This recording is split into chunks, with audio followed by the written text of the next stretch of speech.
नमस्कार दोस्तों, हरित क्रांति देसी में आपका स्वागत है। यदि आप चैनल में नए हैं तो चैनल को सब्सक्राइब करें, बेल आइकन का बटन दबाएं, वीडियो को शेयर करें और यदि कोई सुझाव है तो कमेंट बॉक्स में ज़रूर लिखें। आइए बात करते हैं प्राकृतिक औषधि अरारोट की। अरारोट के हमारे अनेकों उपयोग हैं और यह एक ऐसी औषधि है जो पौधे की जड़ों में जिस तरह से सफ़ेद मूसली होती है उसी तरह इस तरह का फल पौधे की जड़ों में लगता है और इसको सूखने के बाद जब इसका चूर्ण बनाते हैं तो यह सफ़ेद पाउडर के रूप में बनता है। यानी कि अरारोट के पौधों की जड़ों से ही स्टार्च बनता है, स्टार्च निकलता है। अरारोट के पौधे के अनेकों औषधीय उपयोग हैं। अरारोट को कुकरकुमा भी कहते हैं। इसकी खेती अधिकतर केरल राज्य में की जाती है। अरारोट के हमारे दिनचर्या में अनेकों उपयोग हैं। हमारे भोजन में इसको अनेकों तरह से प्रयोग किया जाता है। अरारोट के पाउडर से ब्रेड बनाए जाते हैं। अरारोट के पाउडर से केक बनाया जाता है। अनेकों इस तरह के व्यंजनों में अरारोट का सफ़ेद पाउडर के रूप में यानी कि अधिकतर सफ़ेद चीज़ों में इसका प्रयोग किया जाता है। अरारोट का पाउडर सूप बनाने में काम आता है। अरारोट का पाउडर छाछ बनाने में काम आता है। यानी कि अरारोट का इस तरह उपयोग किया जाता है। यदि कोई अरारोट के अनेकों औषधीय उपयोग हैं। अरारोट का सेवन करने से रोग प्रतिरोधक क्षमता बढ़ती है। यह वज़न घटाने में मदद करता है। अरारोट का डायबिटीज़ के मरीजों के लिए फ़ायदेमंद औषधि बनती है। दस्त लगने में अरारोट की औषधि उपचार करने के लिए काम आती है। अरारोट आंत्र और मूत्राशय से जुड़े रोगों में आराम पहुंचाता है। यह पित्तजन्य रोग, आँखों के रोग और जलन, सिर दर्द इस तरह की कई बीमारियों में अरारोट से बनी दवाइयाँ काम आती हैं। बवासीर, सिर दर्द, रक्तपित्त जैसे रोगों में अरारोट की पाउडर से दवाइयाँ बनाई जाती हैं। यह शारीरिक कमजोरी को दूर करता है और शारीरिक स्वास्थ्य को बनाता है। अरारोट के सेवन से चेहरे की झाइयाँ, फोड़े, फुंसी। अरारोट का इस्तेमाल शिशुओं और बीमारी से ठीक हो रहे लोगों के लिए पोषण आहार के रूप में किया जाता है। अरारोट को कई जगह गेहूं के आटे के रूप में भी उपयोग किया जाता है और यदि खादी या सूती के जो कपड़े हैं उनमें स्टार्च देने के लिए यानी कि उनको कड़क बनाने के लिए भी अरारोट के उपयोग हैं। आजकल कई मिठाइयों में भी अरारोट का उपयोग करने लगे हैं।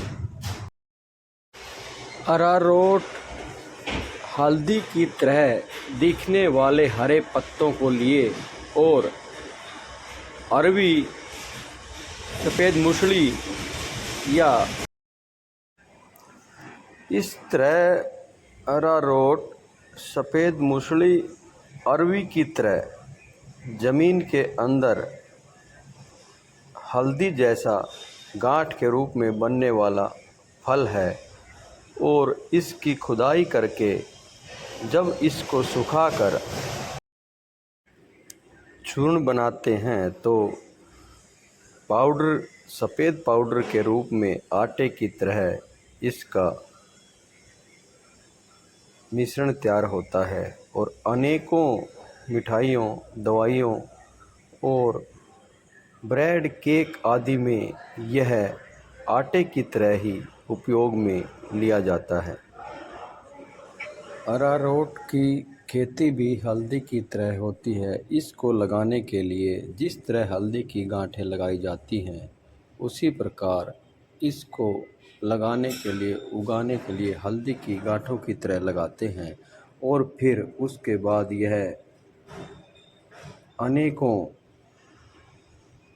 गांठों के फैलाव के साथ हरियाली लिए बड़ा पौधा बनता है। 6 या 8 महीने के बाद इसकी फसल उखाड़ ली जाती है। 9 महीने की फसल भी अरारोट की एक अच्छी पैदावार देती है और एक पौधे के नीचे 500 ग्राम से 800 ग्राम तक पैदावार ली जा सकती है। आप चित्र में देख पा रहे हैं, इस तरह अनेकों रूप में अरारोट की बीज से तना, पत्ते और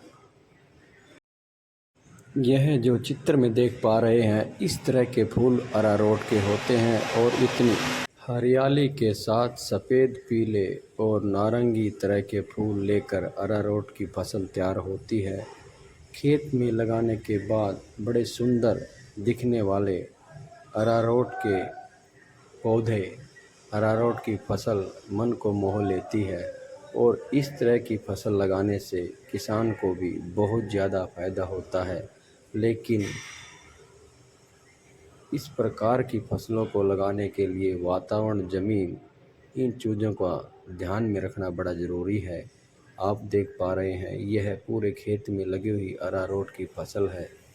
इस तरह अनेकों रंग के इसके फूल खिले आपको देख पा रहे हैं।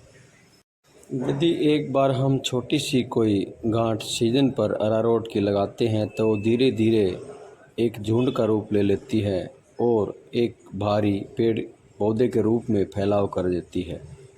जब सही नमी के साथ ज़मीन में अरारोट का फैलाव होता है तो वह फसल अच्छी पैदावार देती है और आप वीडियो में देख पा रहे हैं, लगाने के बाद धीरे धीरे इस प्रकार जड़ें निकालकर अलग अलग कोपलों के फुटाव के साथ अरारोट का पौधा इस तरह धीरे धीरे बढ़ता हुआ अरारोट का गांठ से लेकर पौधे से, पत्तों से और फूल से एक पौधा तैयार हो जाता है। एक बार लगाने के बाद कुछ ज़्यादा सार संभाल की ज़रूरत नहीं होती। यह नमी के साथ अच्छी पैदावार देने वाली एक फसल के रूप में मानी गई है। धन्यवाद दोस्तों, आपको वीडियो कैसी लगी कमेंट बॉक्स में ज़रूर लिखें।